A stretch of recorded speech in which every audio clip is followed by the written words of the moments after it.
Incoming transmission. Welcome. This is True Spies, the podcast that takes you deep inside the greatest secret missions of all time. Week by week, you'll hear the true stories behind the operations that have shaped the world we live in. True Spies. You'll meet the people who live life undercover. What do they know? What are their skills? And what would you do in their position? This is True Spies. Every FBI agent in the country was required to hire an informer who did nothing but develop files on Black people, except in Washington, D.C., where every FBI agent was required to hire 6 informers who worked full-time on developing files on Black people. I'm Sophia Di Martino, and this is True Spies from Spyscape Studios. COINTELPRO, Part 2, The Burglary.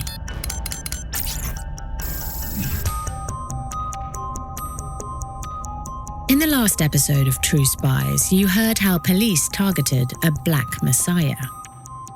Fred Hampton, a 21-year-old Black Panther leader, was a galvanizing force in the civil rights movement. Chicago police murdered him in his bed early in the morning of December 4th, 1969, as part of an effort to disrupt, destroy, and neutralize powerful voices of dissent. The police denied any responsibility for his death, but Fred's lawyer, Jeffrey Haas, went to work to make the truth known. If you haven't heard the previous episode, go back and have a listen now. There are details ahead that are too extraordinary to be spoiled. Still here? All right, let's set the scene.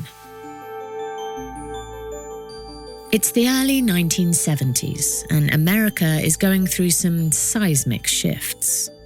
Dr. Martin Luther King was assassinated in 1968, and that spring and summer, demonstrators marched the streets around the globe. The following year, Neil Armstrong walked on the moon, and US military involvement in Vietnam had come to a peak, with well over 500,000 troops stationed in the country, whilst many Americans beseeched their government to pull out. For many people, this was an era laden with a sense of personal responsibility, a time to get out and take action. And hardly anyone carried that burden so resolutely as a university physics professor called Bill Davidon. Bill was a physics professor at Haverford College, right outside Philadelphia.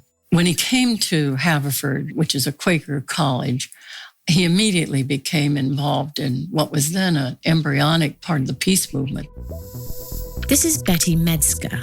In the 1970s, Betty was a reporter for the Washington Post. As a physicist, he really had a keen understanding of nuclear weapons and was deeply afraid that the war in Vietnam would involve the use by the United States of nuclear weapons.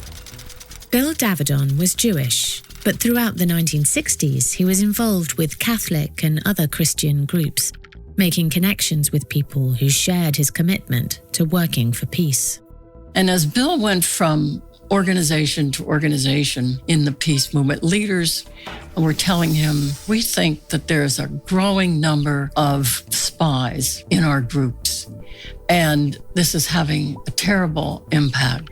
People are afraid of who they're standing against in demonstrations. They're afraid at meetings where we're planning demonstrations that there's a spy beside them, and they're afraid that their phones are tapped. At first, Bill thought, they must be paranoid. All those years in the peace movement with no results. It has to be wearing people down. But by 1970, he'd come around to believing that those people were right. And not only that, this was probably official. It would have been done by the FBI. You might not think much of this now, in a post-Edward Snowden era, but for Bill, the thought of an arm of the US government spying on law-abiding, non-violent groups of private citizens was shocking. Not that Bill had any concrete proof the government was spying on its people, But given his suspicions, he couldn't just sit on his hands. The conclusion that he reached was that if the government was officially spying on people with the intent to suppress dissent, it was important to stop that as it was to stop the war. Put that way, Bill had no choice. He said, no, this is not a problem that's too big to solve. It's a problem too big not to solve, and we have to find a way. So the physics professor did what physics professors do and began to devise a formula. He started thinking about how in the world do you get documentary evidence that it's happening. By December of that year, he decided that breaking in was probably the only way that it could be done. No big deal, just break into the FBI. For what it's worth, this wasn't a totally original idea.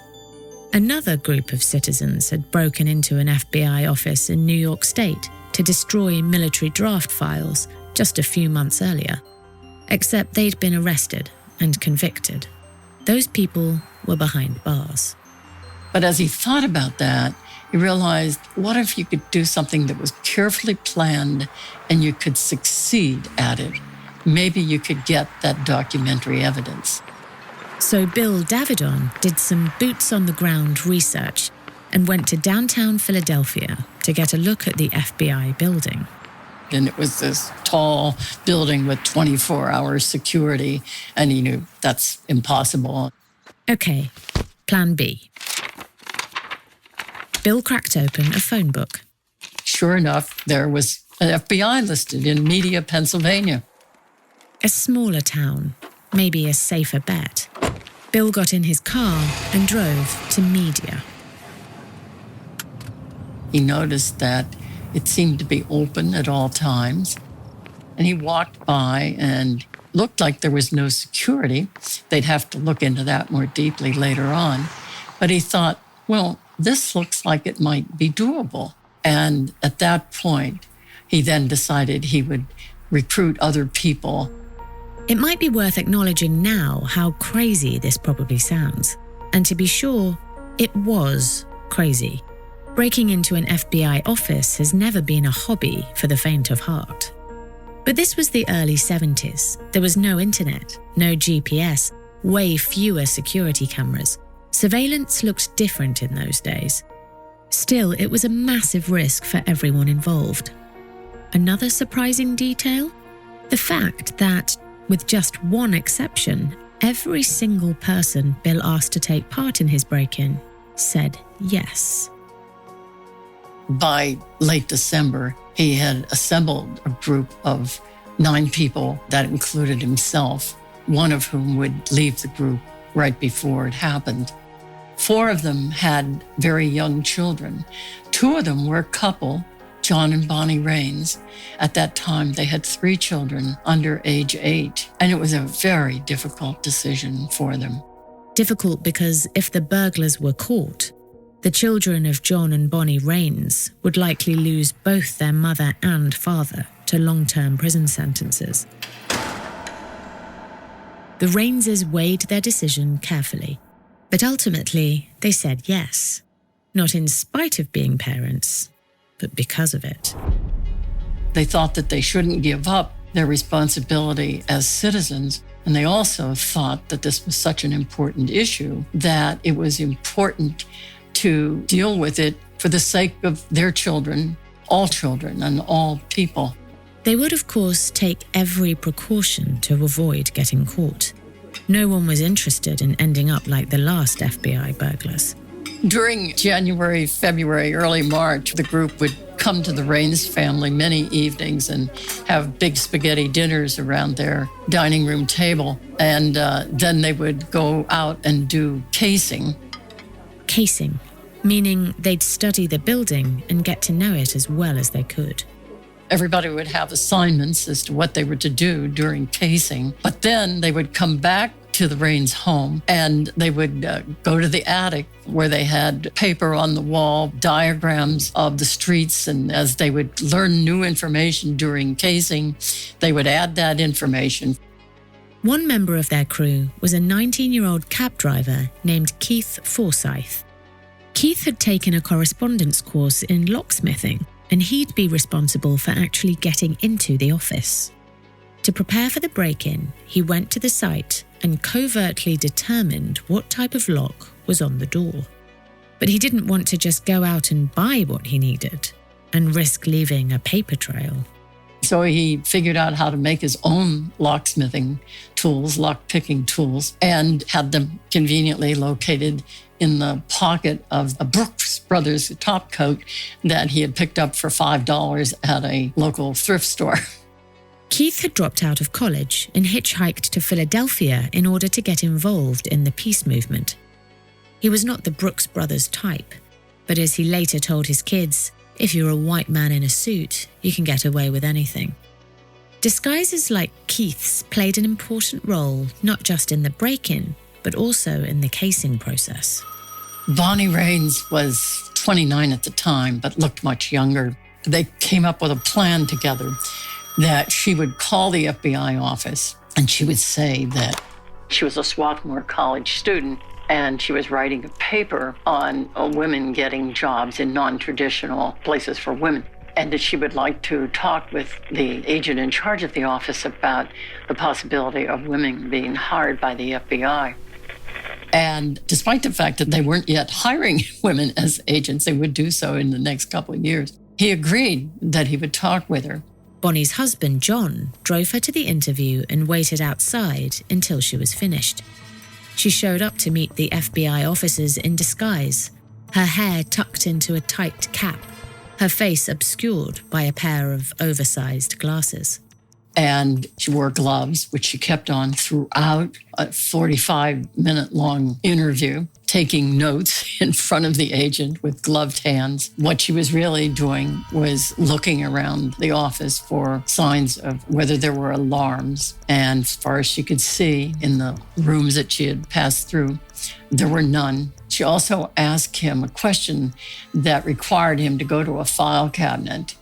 And the point of that was to see if the file cabinets were locked, and they were not locked. So that was good news.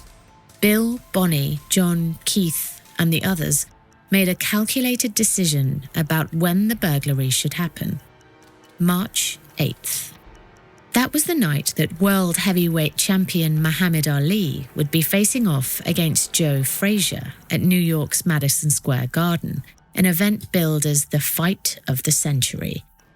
The televised bout received unprecedented publicity, and the burglars hoped that tenants of the building where the FBI office was located would be thoroughly distracted. When the night of March 8th finally arrived, the burglars set up a base at a motel a few miles away from the FBI. 5 of them would actually enter the office to pilfer the files. Keith Forsyth, the amateur locksmith, set out first. The plan was for him to get the door open, then summon the 4 others to join him, nab the files, and run. Bill and his co-conspirators had spent months carefully plotting out how it would all unfold. But you know how it goes with the best-laid plans. Keith was met with an unwanted surprise. When he arrived on the night of March 8th, the lock had been changed, and there was a much more complicated lock on the door. Of course, he was extremely upset and went back to his car and drove to the motel a few miles away. He arrived and said he had this bad news, and what should we do? And of course, the obvious question was, do they know? And are they waiting inside for us? Would the burglars abandon their mission then and there, knowing they might have already been found out? Surely they hadn't come this far to give up now. Bonnie Raines said, well, there's another door beside that one. That other door has a very tall cabinet in front of it. Maybe you can go in that door. And they decided, let's take the chance. The cabinet behind the second door was full of files. If Keith knocked it over by opening the door too hard and too fast, the cabinet would come crashing down, making a noise that would, without a doubt, alert the building manager downstairs to something amiss. Keith went back to the office, ready to try his luck a second time around. This time, instead of the very delicate, fine tools that he had made, he takes a crowbar and a car jack because he's going to stretch out on the floor and with those two implements attached to each other, push the door open very slowly. And as you can imagine, he also had to think about whether people who lived on the 2 floors above might come down at any time. As he's very slowly pushing the door open, he hears the sound of the fight crackling on the radio on the floor below where the building manager lived. Bingo. Just what the crew had hoped for. And he smiles. But then he also hears what sounds like metal on metal. And he thinks, is that a gun? And is it an agent inside the office waiting for me to open? And that did not produce a smile. But Keith doesn't stop. Not now. Not after all this. Slowly, gingerly, using the crowbar and the car jack, he pushes the door open, nudging the filing cabinet forward until there's just enough space for him to slip inside the office. The office was dark. There were no waiting agents. And he picked up a phone and called the motel and said, "Okay, the door's ajar." Immediately, the other burglars left the motel, carrying large empty suitcases that they planned to fill with files, because they weren't going to just stand around sifting through paperwork, picking and choosing what to take. The 5 people who were assigned to go in opened all the drawers and standing cabinets and took out all the files in the office, and they were driven away.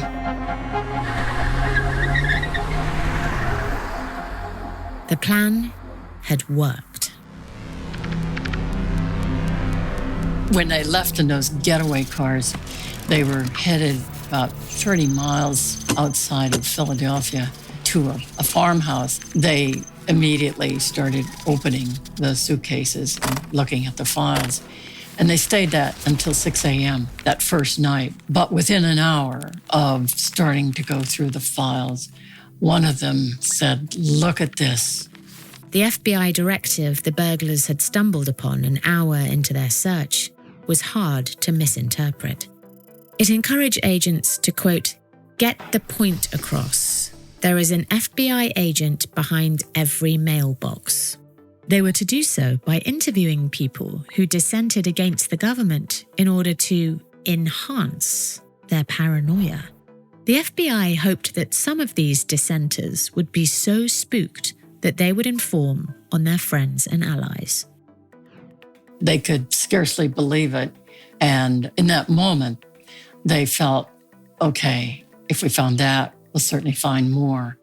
The group stayed up until 6 a.m. that morning reading documents, and they kept on reading for 10 days.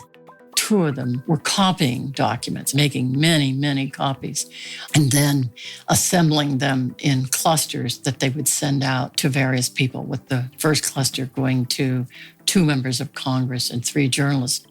At the end of those 10 days, before they dispatched their first set of documents, the group agreed to abide by 2 commitments. One was that they wouldn't associate with each other. They felt wisely that the arrest of one could lead to the arrest of another. But the other thing that they decided was that they agreed that they would take this secret to their graves and not tell anyone what they had done. Then the burglars placed the photocopied documents in brown envelopes, sealed them, put them in the mail, and hoped it would all be worth it in the end.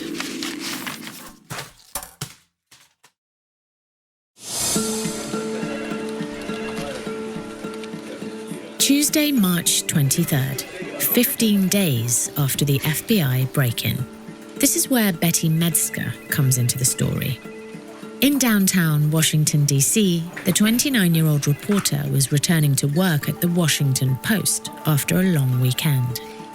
I picked up my mail first when I arrived, and there was a brown envelope, and the return address was Liberty Publications, Media, Pennsylvania. That meant nothing to me. And then I went to my desk and I opened it.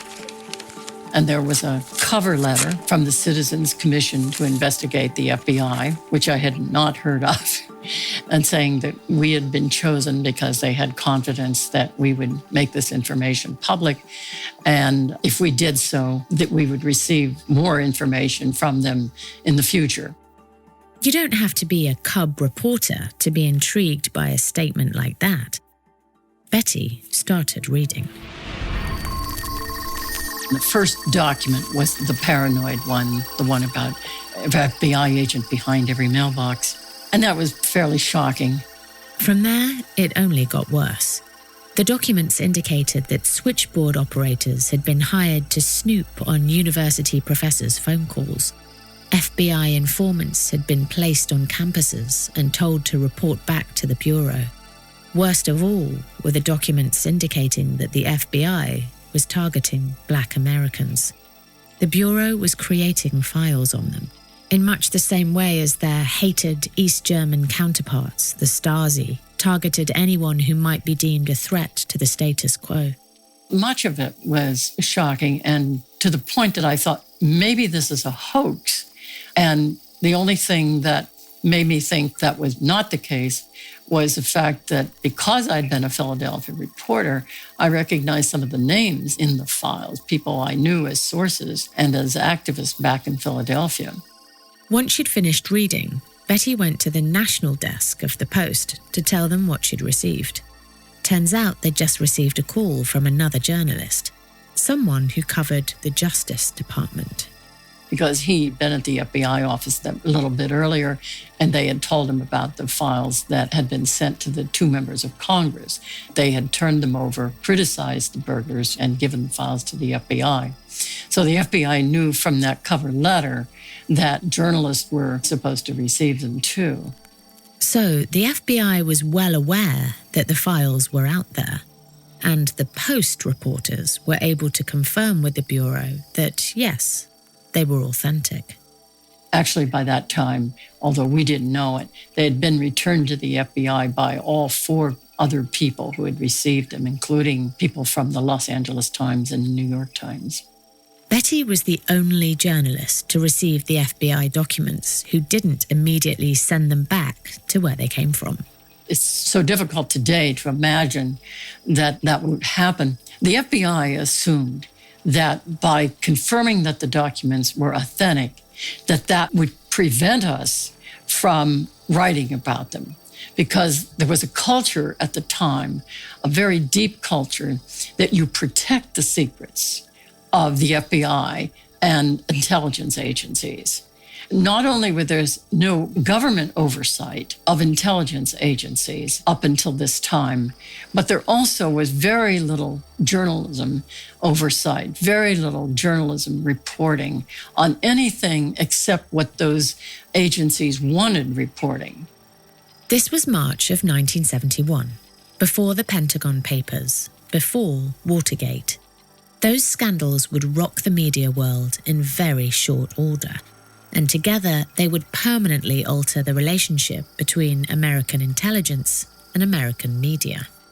I was young. I was relatively new to Washington, and I definitely wasn't tied into the highest levels of journalism and government that were part of this very strong culture that I later learned about.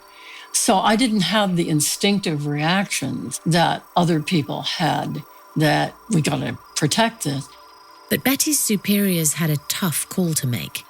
Executive editor Ben Bradley was feeling outside pressure. He had received a call from the Attorney General, John Mitchell, saying, of course, that you must not publish stories about these files. And so he kept calling from 11 a.m. until 4 p.m., both Bradley and Katharine Graham. That's the publisher of the Washington Post. Urging them not to publish and becoming sort of more and more agitated as time went by. And finally, at 4 o'clock in the afternoon, the Attorney General put out a bulletin through the wire services saying that anybody who had these files must not make them known to the public, that it would endanger lives and national security. If they went ahead with the story and something went wrong, the staff of the Washington Post would have to live with the consequences. All the same, there were the incriminating documents, right there in front of them, already verified by the FBI. How could they keep the shocking truth away from the public? When I handed in my story at 6 o'clock, I was told about this. I had no idea that the struggle was going on at the top levels of the paper as I wrote. And I was told that it might never be published, and that was a shock. Ultimately, the decision rested on the shoulders of publisher Katharine Graham. By 10 o'clock, the latest time then that you could make a decision on whether or not to publish the next day, she did decide to publish. The public's reaction was swift and irate. It was shocking for the public to realize, as these files came out, that this was such a different FBI than what the public had known forever. And in the end, it really revealed that there were two FBIs. There was the public FBI and the secret FBI. Prior to 1971, the public FBI had worked with the press to get the flattering coverage it wanted, and Betty's reporting in the Post was anything but. And one of the files that came out first described a national operation that every FBI agent in the country was required to hire an informer who did nothing but develop files on Black people, except in Washington, D.C., where every FBI agent was required to hire 6 informers who worked full-time on developing files on Black people. And there was detailed description of where they should go: churches, schools, libraries, bars, grocery stores. And in fact, one of the devastating overall pieces of information was how so many of the worst operations were all geared to damaging Black people. Betty had only seen 14 of the files. The revelations in her first stories, published in April 1971, were just the tip of the iceberg. The documents indicated there was much more to be learned. The cover sheet was the most important file of everything that the burglars found. And it was a cover sheet on a file saying the college administrators should crack down very hard on professors and students who were against the war. And the FBI had copied this story, put a cover sheet on it, and the label at the top in the upper right-hand corner in block letters said COINTELPRO. In early April of 1971, I wrote a story about the file underneath the cover sheet, not thinking to write about what the label said on the cover sheet. That was not a good decision, as it turned out. Betty might not have called the program by name, but she'd said enough. The FBI knew what she'd gotten wind of. I have the internal documents that describe the fact on this day that they realized that for the first time, the term COINTELPRO was outside the Bureau. FBI Director J. Edgar Hoover scrambled to warn the Bureau that its counterintelligence program, also known as COINTELPRO, had been uncovered. But Hoover also urged employees to keep up the dirty tricks. Carl Stern, a journalist for NBC, approached the FBI about COINTELPRO, wanting to know what the mysterious program referenced in the cover sheet was all about. Stern filed a lawsuit against the Department of Justice and the FBI under the Freedom of Information Act, and won. Once the FBI's secret documents were made available to Stern, COINTELPRO began to unravel. And beginning then, journalists and scholars in 1974 applied under the Freedom of Information Act for the actual COINTELPRO files. And it was then that we started seeing what kinds of operations they actually were. The operations went far beyond stifling dissent. Some of the tactics the Bureau used were high-stakes hazing techniques, endangering not only the freedom of their targets, but also their health and well-being. Documents revealed that agents had injected oranges to be eaten by anti-war activists with strong laxatives. The FBI had also hired sex workers with venereal diseases in hopes that they would spread them to university campus activists. One particularly despicable plan was devised at the very top of the Bureau. After it was announced that he was going to receive the Nobel Peace Prize in 1964, Hoover was so angered by that the FBI developed a plot that was designed to force Martin Luther King to commit suicide. Only one plan carried out under COINTELPRO is known to have directly resulted in death. Once again, the victim was a black man. The 21-year-old leader of the Illinois Black Panthers, a man called Fred Hampton, the man the FBI feared could be a black messiah. When Fred stood up and said, "I'm not going to die sipping on a piece of ice. I'm not going to die of a heart attack. I'm going to be fighting in the revolution. All of you should be fighting in it." It just had a remarkable power to it, enthusiasm to it, and also almost a fatalism to it, too. When we last heard from Jeffrey Huss, he was sitting in his kitchen having a cup of Morning Joe, reading the Chicago Tribune, when he came across an article that piqued his interest. The story that William O'Neill, a person we'd known in the Panthers, with another man, a Chicago policeman, were charged with kidnapping and murdering some drug dealers in northwest Indiana, near Chicago. And so the newspaper story said William O'Neill had been an informant in the FBI ever since 1968. William O'Neill, a man who worked security for the Panthers, a man who'd given Fred Hampton countless rides in his car. At the time, no one had suspected that O'Neill might have been involved in Fred's murder. And why would they? O'Neill took Fred's death harder than anyone. After Fred was murdered, he was crying the most. He went to Fred's mother, Iberia Hampton, and said, "Can I be a pallbearer in Fred's funeral?" She said yes. Now, several years later, Jeff's mind was racing. In the years after Fred's death, new details had come to light, and Jeff was beginning to put the puzzle pieces together. Jeff had learned about the COINTELPRO program in the news, along with the rest of the country. Perhaps he even read Betty Medsger's reports on it. And now he was starting to wonder, might there have been a link between the FBI's shameful counterintelligence program and the murder of Fred Hampton? And might O'Neill have been that link? We thought, well, how do we put this FBI program together with O'Neill being an informant? O'Neill was at the apartment the night before the raid and left at midnight, and the raid was at 4 a.m. Is there a connection here? 3 months after Jeff learned that O'Neill had been an informant, a report commissioned by the National Association for the Advancement of Colored People, better known as the NAACP, summarized all of the existing evidence and expert testimony. The result was a damning book-length account, one that led to the reopening of a federal criminal investigation into the raid. Jeff and his colleagues would be going to trial.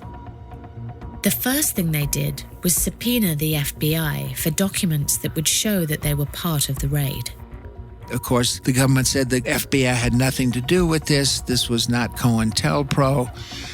But we kept asking for documents, and one day we got 34 documents, and one was a floor plan of the apartment where Fred Hampton and Deborah Johnson would be staying. And it had all the furniture in the apartment, including bed where Hampton and Johnson sleep. And that was the bed where the shots had converged. Not an architect's floor plan on graph paper with measurements. No, a hand-drawn sketch constructed with information from CGT-1, Confidential Government Informant 1. Jeff just so happened to know a man who'd been a confidential government informant, when the plan was drawn, William O'Neill. He hadn't been able to confirm definitively that O'Neill or the FBI had been involved in Fred's death. But the floor plan made the whole grim picture that much clearer. So all of a sudden, the plot thickens. It's not just the Chicago police and the prosecutor, but it's the FBI. What's more, Jeff and his colleagues learned from the documents that the FBI had tried and failed to set up a gang to assassinate Fred. Well, of course, in a case where we're trying to show that the FBI was out to kill Fred Hampton, the fact that they had attempted to murder him on different occasions was evidence of motive. It wasn't until 1976, 7 years after Fred's death, that Jeff and his colleagues were able to hear what had happened straight from the horse's mouth. We finally got to depose O'Neill. At first, we didn't have the floor plan, so he said, I didn't know anything about the raid. I was an informant. When we got the floor plan, he said he and his FBI control prepared that floor plan. O'Neill, pallbearer at Fred Hampton's funeral, had given the FBI a map of his apartment to carry out his murder. It took the better part of a decade to reveal the extent of O'Neill's role in the raid. Some details never became totally clear, like why Fred was in a catatonic state at the time of his death. The NAACP's report suggested he was likely drugged, but conclusive evidence was never found. O'Neill did finally admit that he knew how the floor plan would be used. It turned out that after Fred's murder, O'Neill had been released from the FBI, given a job, placed under a witness protection program. He'd lived his life as a free man, even after COINTELPRO was out in the open, until Jeff Huss and colleagues caught up with him. And even then, because of his immunity deal with the FBI, he was never made to pay for his treachery. Many years later, O'Neill appeared in a documentary series from the American broadcaster PBS. He was asked to talk about his infiltration of the Black Panthers. This was 1989, 20 years after the raid. And he expressed some remorse. He said, I felt bad. He came a little cleaner then and said, I did feel bad, and I couldn't show how I felt after Fred was murdered.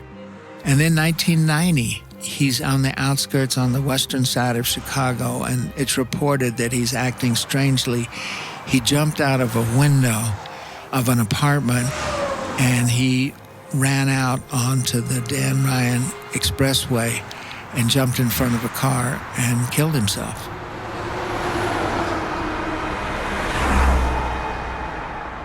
As the sordid facts surrounding COINTELPRO began to come out in 1971, the program was put to an end, but the damage had been done. For all its stomach-churning details, though, there are still heroes in this story. Civil rights leaders like Fred, who kept fighting, even when, instinctually, they knew they'd have to die for their cause. Allies and advocates like Jeff, who lent their support. Truth-seeking journalists like Betty, who set a new standard for reporting. And of course, the burglars who broke into the FBI, lighting the match that would blow up COINTELPRO. 8 brave, non-violent dissenters who never got caught.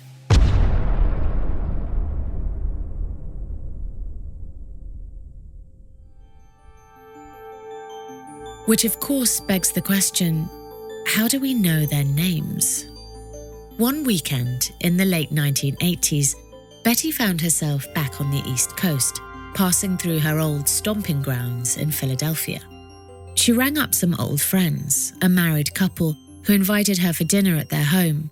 As they ate their meal, the couple's youngest child came in to ask her father a question. And when he was done answering, he said, Mary, we want you to know Betty because many years ago, when your dad and mother had information about the FBI that we wanted to give to the American public, we gave it to Betty. Did I forget to mention that Betty was friends with Bonnie and John Raines? I was absolutely stunned. And so I said, "Are you saying that you were part of the group that burglarized the media office?" And they said, "Yes." And I never would have guessed that they had done that. I mean, I knew that they were dedicated anti-war people, but the idea that they would engage in burglary would never come to mind. The couple told Betty they'd made an agreement with the others to take their secret to the grave. John had disclosed their involvement to Betty on the fly. He just blurted it out. But as the weeks passed, the revelation nagged at Betty. And I said, "I'd like for you to think about it and tell me whether you would reconsider that promise that you made. And if you agree with me that it's a story that should be told, would you then get in touch with Bill and together find the other burglars and see what they say?" And a short time later, they agreed and they got in touch with Bill. And so was he. And that was the beginning of work on telling their story. The burglars went public, and in 2014, the names of all but one appeared in Betty's book, The Burglary. As for Jeff Haas, he's still active in the field of civil rights today, just as he has been for the past half-century. Fighting for Fred Hampton and the Panthers set the tone for his long career. You know, it's where people put their lives on the line is a lot where actually things change. Fred Hampton had a really big impact on me, and so whether he started the breakfast program, whether he led the marches at his school, whatever he did, even giving out ice cream bars, if he did that, is an example for people. And Fred says, peace to you if you're willing to fight for it, you know, and if you're not there to struggle, and if you don't struggle, you don't deserve to win. And he said, if you're not willing to put your life on the line, I don't want to be on your mind. I'm Sophia Di Martino. Join us in getting to know the DIA analyst who was a secret Cuban double agent for almost 2 decades. That's next week on True Spies.